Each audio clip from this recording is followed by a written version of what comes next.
Welcome to Beyond the Press Release, a production of Agoracom, in which we take the time to speak with small cap executives right after they put out important news. With us today, happy to have him back because of the iGaming small cap super company. They're lighting it up. Scott Burton, he's CEO of FansUnite Entertainment. Trades on the CSE under FANS, F-A-N-S, great name.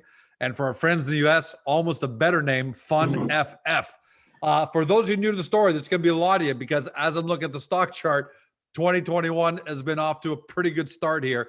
What you need to know, first of all, is that the global online gambling market is probably going to hit potentially $1 trillion by the end of this decade. That's the online gambling market. And that's for some obvious reasons, right? Growth number of people online. But you also got jurisdictions all over the world now, especially after COVID and all the money deficit spending they've had to go through, legalizing gambling to get their hands on that tax revenue.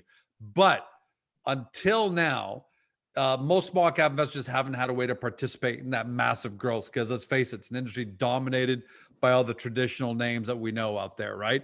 But that all changed with FansUnite. They're the small cap iGaming super company. And they've been delivering. Last year, they had in October, they had record quarter in bets. A first ever company in history to open up an esports online esports book in the United States. That was history. Malta license came through. There's so much going on. And what are we talking about today? They closed an oversubscribed $13.4 million private placement due to, what do you expect? Strong investor demand. Scott, the $13 million man, welcome to the show. Thanks for having us back, George. Hey, look, you keep making news like this, we're going to keep having you back, right? And you know, we have you on almost every month, and I think it's going to be even more, you know, so congratulations on the private placement. Before we talk about what you're going to do with the money, were you surprised, and what does the oversubscribed, the upsized demand tell you about investor appetite for both fans and the space? Yeah, I mean, we knew there was good demand there, which is kind of why we chose to go out when we did. It's probably not a typical time to launch a financing right before Christmas. We wanted to, you know, get it behind us going into the new year. It's going to be a huge year for us. I would say the actual, what ended up being a massive demand was a surprise because we, you know, I may have the days wrong, but I think we announced it at the end of a day on a Tuesday, and we announced 5 million. I remember that. Wednesday morning we came in and we were through 5 already, and so shortly we announced going up to 11. Before the end of the day, we were done with the 11, and it's a really good group of investors that are joining. So it's quite diverse. You know, we announced it with Gravitas, who did a great job of bringing us a really solid book of investors. Great job, guys. You know, we unfortunately had to turn away a lot of other good ones at the same time. So demand was much bigger than I actually thought it would be. But you know, we knew there was something there with what we've seen happening in the space and the outreach that had been coming to us. So that was our goal, is get it behind us, money in the bank going into 2021. We knew we had a massive, you know, the potential opportunities and stuff we have ahead of us. You know, we didn't want to be constrained by capital needs. Fair to say that, given the feedback you guys have probably been receiving, is it fair to say that, look, this was not a $2 million finance that got subscribed from $1 million. This started as a 5, went to 11, ended off at 13.5, and like you're telling us now, I didn't know, you turned down more money, right? You had to close the door at some point.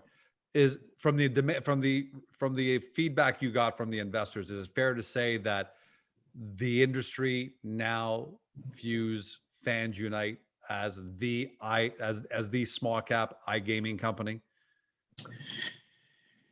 Yeah, I think we're starting to get that feeling, I would say, from people with people are reaching out to us, contacting us.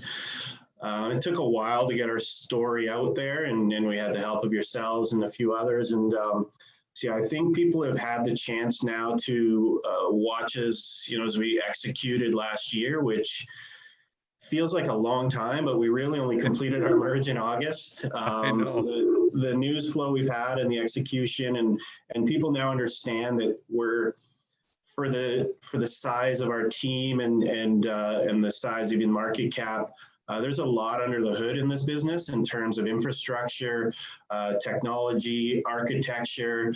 If you look top to bottom in the team experience, the board experience, and our investor roster. So yeah, I think people are starting to notice that you know, we have not jumped into this because gambling's hot. You know, Darius started Fans 7 years ago. I started. You guys, a 7-year overnight success story. Yeah, right? exactly, Everyone should realize that this isn't about. Yeah. This is a couple of guys jumping into a hot fad. Yeah, we didn't just get lucky. And Darius, you know, we've come together nicely. We've both been grinding, and our co-founders and teams. So I think we're at that point now where people realize that we are a company that has the potential to be a big player. And tons of upside still to go if you put us up against some of the larger cap companies. And we're really just kind of getting started. So giving us this amount of money, you know, we weren't in need of capital when we did it. So that's also a nice spot to be in when you're not doing it, when your back's against the wall. So this was really people recognizing that if you give us, you know, if you put your money in us, we will be good stewards of your capital, as we've shown to all our investors. We're focused on growth and value creation for everybody, which I think we've shown as well in the last 6 months. So yeah, we had great reception. I appreciate all the people who did participate. Again, I wish we could have had everyone in that wanted to, but yeah. I'm sure they're buying the open market too. I mean, that's what happened. Yeah, people have, yeah, I mean, that's the other thing that happened. I mean, people went to the open market, and you've seen we've had good volume. I think today's an exceptional volume day. And we kind of went, I think, the other way some people expected. When you announce a financing, a lot of times the price will drop to that, and you know, now people are saying, why did you finance that price? I mean, we closed the day before at 66 cents, and we financed at 62.5, and we've just gone, you know, fairly steadily upwards since that point. So yeah, it's good validation for us in the business. So let's talk about, look, for people new at home. First, what I want to quickly mention is what I love and what Agoracom really loves about Fans is the fact that they've got both a B2C component. That means they've got online sites that will take bets from individuals. Okay, you and me, not necessarily in Canada, but it'll take bets from individuals. So that's great. But they also have the B2B side, which I really love. And the company creates these amazing new games, these amazing new graphics, totally suited for the new millennial crowd that just doesn't want to go there and play the same old games that, you know, we see in casinos and online everywhere. And that's what I think is a huge differentiator for the company. I mean, and among so many other things, but I love the fact that it's a two-pronged approach, and you guys are so strong on both sides. So let's talk about, you know, plans for the money, right? You've been growing aggressively. You got your Malta license in the last quarter. You established the first ever online esports book for the United States. So that's historical. And I think last time we spoke, but you were also talking about a UK license, because that's kind of on its own is a big jewel. So let's talk about plans. Where are you going with this money, and give us the roadmap in 2021. Yeah, so I think the first priority we set out in December was to start adding to the team. So in every part of the business, from development to business development, you know, when I say development, I meant technology first, but then business development, to our casino side of the business, to everything. So overall, we are going to expand our team, both Canada, US, Europe. So we want to be able to tackle these opportunities. The exciting thing that we're also now able to do, as you mentioned, we have the two parts of the business, and one is on the B2C front, we have McBookie, and we've recently put out a Brazilian site called Vamos. We now have some real marketing dollars to spend on those businesses. So McBookie has been an amazing acquisition that Fans did, Scottish, focused sportsbook. Two great guys have been running that for 10 years, Paul and Damien. And they've done a great job of creating a profitable business. They've been limited on the upside growth because it's been their own money. They have not really spent on marketing. So all the success to date has really been organic growth. So excited to see what Paul and Damien do when they've got a bit of money to put into marketing, especially with a huge year coming up in Scottish sports, and they're really focused on the Scottish market. So if you look at those two things on the B2C, is giving those companies some money to spend on marketing, which they weren't getting before. So it's still setting record numbers. That's the funny part. It's still setting record numbers. Yeah. So they hit a huge record in October, massive numbers, and so that's exciting for us on the spending on marketing. On the B2B, we will add some people that actually do business development. So anything we've done to date on a B2B side has all been inbound. We've never outreached, never done marketing, never done promotion. We've been picked and it's a massive market, right, Scott? Yeah. The B2B means basically any casino, any online casino on the planet. I mean, it's almost limitless for you for your purposes. Yeah, and that's the nice part. It's huge. It's growing fast. So I mean, you look at the U.S., which only half the states have announced that they're going to do sports betting. So we still got half the U.S. to even get to that point, which it'll happen. So you've got a ton of people that are going to be coming in looking for technology, especially as a lot of the B2B technology is being bought up by operators and basically coming off market. So before, people would have gone to an SB Tech. DraftKings bought SB Tech. Betworks was another one that just got acquired by Bally's. CoolBet got acquired by GAN. So there's fewer and fewer options for people that need technology. So we're coming in at a good time there. And then on the sort of unlimited upside potential, the nice part about that business is you get a guaranteed monthly recurring revenue. So there's an MRR attached to being a licensed software provider, but then we share in the upside. So as they grow, we get to grow with them. So there's no cap on the upside revenue potential from a B2B partnership for us. And we can tackle esports, I would say, better than most or anybody in terms of a technology solution. We can do traditional sports. We can do live dealer casino. We can do casino. And then we can operate in multiple jurisdictions with our current license infrastructure, where we've got servers on the ground where required, and then our ability to launch into new places. So we announced going into Colorado, so we'll be launching that site soon with Skyu Casino. But again, you need to have the ability, like we do, to drop technology on the ground in some of these places. So it's a requirement to have physical servers in Colorado on the tribal land, on this case, and to be able to deploy technology quickly to satisfy all the regulators. So, we have to satisfy Malta for Malta. We satisfy Colorado for Colorado. So to be, again, the size and age of our company with that in place already, we're not afraid of any jurisdiction, we know we can go into. So, you asked about UK, that's the next big license for us. Prior to the merge, it wasn't a priority on the Ascot side of things going to the UK, but having McBookie, they're operating with someone else's license as a white label currently.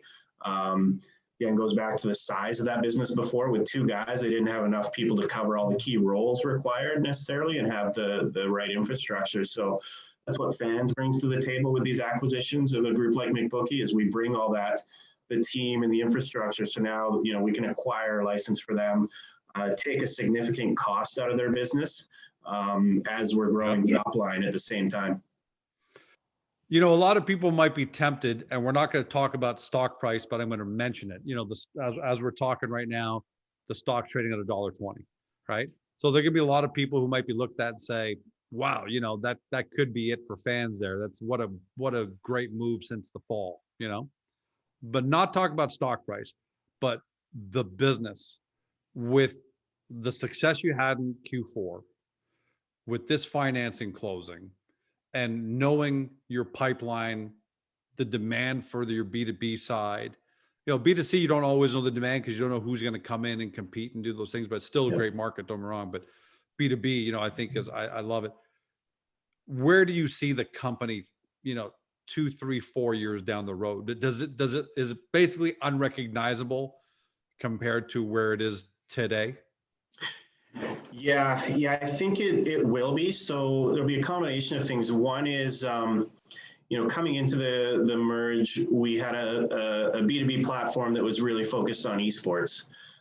Coming out of the merge and going into the next quarter, we will have a platform that is powering a significantly sized sportsbook casino.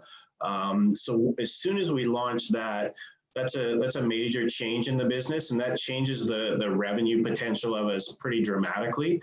So that's one change. Then with this money, we are now in a position to act on some of the M&A opportunities that have been coming at us. And so 2 to 3 years from now, with some acquisitions rolled in, I think we'll be a very different looking company.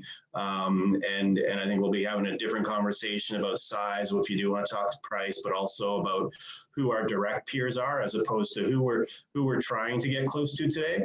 It's who we're going to be directly competing with and in the same conversation with, I think, in 2 to 3 years. Yeah, I'm going to just add in from a personal point of view, Agoracom, we obviously have shares in your company. The temptations say, wow, there's some good money made, let's go. But the real success, and now I'm talking to investors, the real success comes from and you got to make this determination. We're not going to make it for you, but comes from determining which company. I mean, to me, Fans is going into a paradigm shift, this paradigm shift and parabolic growth, like both at the same time. The industry is doing it and the company is doing it. So you almost have two jets powering. So so for us, it's not even a temptation. For us, it's, we want to be in this 2 years from now, minimum, and give the company a chance to grow, rather than get out early, because that's usually the temptation. That's what we're doing. You got to do your due diligence at home. So there's no investment advice there. But from a philosophical point of view, we're not holding on for a higher price. That's all we're doing, because we have no idea where the price is going to be 2 years from now. Who knows what's going to happen? But we want to be around for when the company grows into what it's truly going to be. So right now, to me, FansUnite is 13 years old, it's growing up. But it still has its formative years ahead of it. We want to be there for when you're 23 and 24 years old, if you want to use an example. So sorry, Scott, I just want to kind of throw that in there because that's how excited I am about the future of the company. Let's talk about US and Canada. I mean, last time we spoke, Canada looks like has Canada made any moves towards coming closer to, legalizing one sports betting, which is, one-off sports betting, which is what you're looking for, right? Yeah. So, we were hoping there'd be a bit more movement before the end of the year, but it looks like it'll be early spring when I think, we'll see that first piece of the puzzle, which is the single event betting. So still hopeful there that will happen in spring, and then it moves to a decision at the provincial level. So first, the federal government will make that determination, and then it'll be up to the provinces to decide how they're going to implement it, when, and that sort of thing. So that was the first step, as we said before, in making Canada an attractive market for an operator to be in. If you're a traditional sports book, trying to compete with that. It's almost like handcuffs in terms of attracting sports bettors. If that goes away, then it becomes attractive. So then what needs to happen next is that they need to open the door to outside operators. So currently, Canada is a closed market with a government monopoly. But Ontario's made, very strong indications. They've come out and said it, that they do expect to open up to outside operators. So, our hope around timing would be a spring announcement around single event betting, and then a fall opening up of Ontario, and then watch the other provinces, I think, follow the lead. So going into 2022 is then when we would hope that other provinces start to make that. And we're I think we're extremely well positioned when that stuff starts to change with the fact that we are here in Canada. We joined the CGA at the end of last year, the Canadian Gaming Association, and we have licenses in a couple of jurisdictions that we know provinces will look to for guidance on how they should operate in a regulated market that is no longer a government monopoly. So yeah, very excited. The US news is great. The Canadian news is great. So it's part of the demand is when you have an industry like ours that people see the cash generation potential of gambling, and then just this sort of wide open road of opening up on the regulation front. It's a good spot to be. Yeah, and to me, it's going to be a pretty easy decision to make. The money's already finding ways to leave Canada to bet on offshore sites. So you're losing that money anyways to foreigners. You might as well keep it here, where obviously they generate some, they get a piece of that. And then, hey, they even get the income tax off of, FansUnite, because as a corporation, you have to pay income tax. So it's a double whammy. So I don't see how they don't go there. Scott, man, we can keep talking because you guys are explosive and the space is explosive, but we'll leave something on the table for next time. In the meantime, congratulations on this financing. I know you guys are grinders. Find a way to celebrate a bit if you can. You deserve it. I think on behalf of all shareholders, and wishing you continued success. All right. Thanks a lot, George. Talk soon. For everyone at home, you've been watching or you've been listening by podcast on Spotify, Google, Apple, or your favorite podcast platform, to Scott Burton, CEO of FansUnite Entertainment, trades on the CSE under the stock symbol FANS, for friends in the UF, FUNFF, FUNFF. Your job now is to do your due diligence. Get to Agoracom, punch in the company's name or stock symbol, look at the profile section to come up to speed, especially for everyone that's new. You can really understand the full thing about the full business, the B2C and the B2B side, and then watch a couple of interviews that we've done with Scott since the summer. I think those are extremely valuable for information and to show that whatever the company says, they deliver. Thanks for joining us. Have a fantastic day. See you next time.